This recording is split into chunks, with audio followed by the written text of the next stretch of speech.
ತುಳಜಾ ಭವಾನಿಯ ಗೋಂದಳ ಕತೆ. ಬಹಳ ಹಿಂದೆ ಅನುಭೂತಿ ಎಂಬ ಮಹಾ ಪಾತಿವ್ರತೆ ಇದ್ದಳು.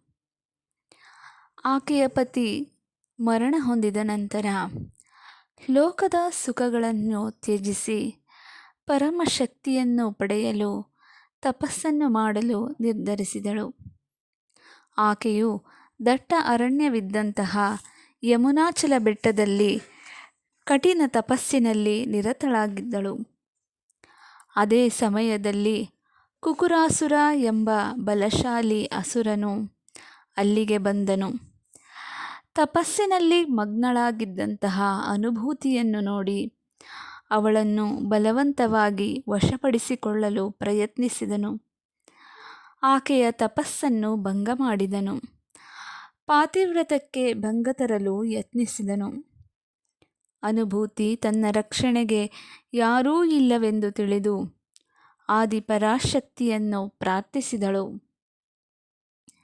ಭಕ್ತೆಯ ಆಕ್ರಂದನ ಕೇಳಿ ತ್ವರಿತವಾಗಿ ಆದಿಶಕ್ತಿ ಭಯಂಕರ ತೇಜಸ್ಸಿನಿಂದ ಪ್ರತ್ಯಕ್ಷಳಾದಳು.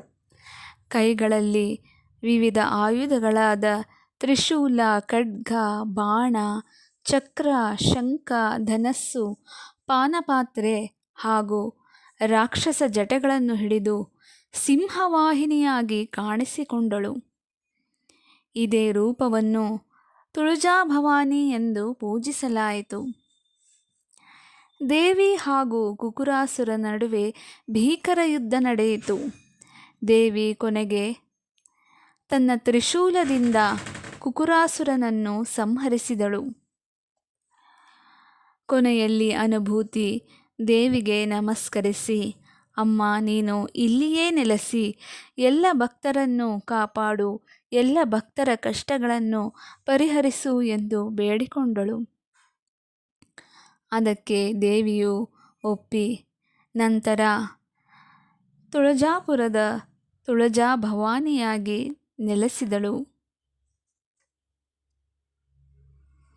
ನಮಸ್ಕಾರ.